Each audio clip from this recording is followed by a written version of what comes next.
everyone, I welcome you on my channel once again. Today in this video we are going to discuss about as it is translation, जो कि बहुत से लोग करते हैं कि हमेशा सेंटेंस को एज इट इज बनाने की कोशिश करते हैं, जो कि सबसे बड़ी प्रॉब्लम होती है इंग्लिश बोलते वक्त और सेंटेंस को बनाते वक्त, जो कि मोस्ट ऑफ द पर्सन्स जब हम इंग्लिश बोलना स्टार्ट करते हैं या हम बोलते हैं, ये सबसे बड़ी प्रॉब्लम होती है कि वो सेंटेंस को एज इट इज बनाने की कोशिश करते हैं। देखिए, एज इट इज चीजें बहुत हद तक काम नहीं करती, कुछ पॉइंट ऑफ पीरियड तक काम करती है, पर उसके आगे जब आप बोलना स्टार्ट करते हैं तो उसके आगे वो एज इट इज ट्रांसलेशन बिल्कुल भी काम नहीं करती है। एंड सबसे बड़ी बात ये होती है कि एक सेंटेंस हम बहुत सारे तरीकों से बना सकते हैं। अब हम इंग्लिश बोलते हुए फंसते का है, ये भी एक हमारा इश्यू होता है इंग्लिश बोलते वक्त कि हम सेंटेंस को एज इट इज बनाने की कोशिश करते हैं। अब हर सेंटेंस एज इट इज नहीं बनेगा और एक सेंटेंस बहुत सारे तरीकों से भी बनता है। कई बार क्या आता है, जब हम इंग्लिश बोलते हैं तो सबसे पहले हमारे दिमाग में हिंदी आती है, हम हिंदी सोचते हैं, उसके बाद हम उसका रूल सोचते हैं, फिर हम उसको ट्रांसलेशन करते हैं, राइट।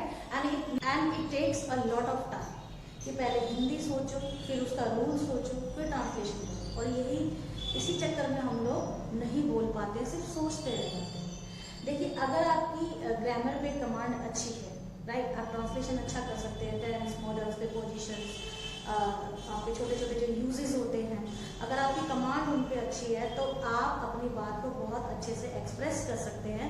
हो सके तो अवॉइड करिए एज इट इज ट्रांसलेशन को। जरूरी नहीं है वो सेंटेंस अगर एज इट इज है तो उसको वैसे ही बनाएंगे, उसका आपको सिर्फ सेंस पकड़ना है कि वो कहना क्या चाह रहा है और उसको अपनी बात को एक्सप्रेस करना है, अपने वर्ड्स को डिपिक्ट करना है कि आप एक्चुअल में कहना क्या चाह रहे हो। तरीका कुछ भी हो सकता है, सिर्फ सेंटेंस ग्रामेटिकली सही होना चाहिए। ग्रामेटिकली सही है तो सेंटेंस किसी भी तरीके से बन सकता है, जरूरी वो एज इट इज हो।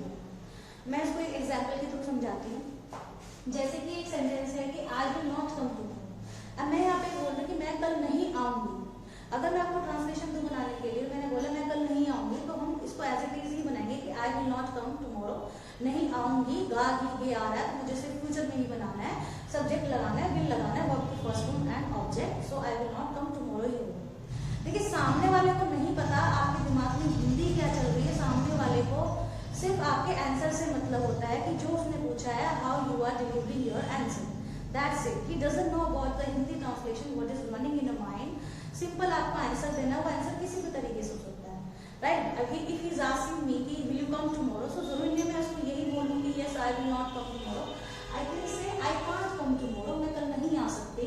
अब आपको इसमें सकता सकती आ रहा है तो कैन का यूज कैसे कर दिया, वो तो सकता सकती में कैन होता है, यहाँ पे तुम गागी की बात कर रहे हैं। देखो, ऐसा नहीं होता, अगर इन चक्करों में फंसोगे तो कभी जिंदगी में इंग्लिश नहीं बोल पाओगे। और यही होता है बिगनर्स के लिए, जब वो बुक्स उठाते हैं तो एज इट इज ट्रांसलेशन करने लग जाते हैं कि वो गागी आ रहा तो मुझे इसमें बिल ही लगाना। देखिए, आंसर से मतलब होता है कहना क्या चाह रहा है, आपका तरीका कुछ भी हो सकता है। हिंदी में भी हम ये सेंटेंस बहुत अलग अलग तरीके से बनाते हैं, तो इंग्लिश में भी वही तरीका हमको यूज करना है। अब मैंने आपको बोला कि आई विल नॉट कम टुमारो, आप इसको ऐसे बोल सकते हो, आई कांट कम टुमारो, मैं कल नहीं आ सकती, I am not able to come tomorrow and I am not coming tomorrow and it is not possible to come tomorrow.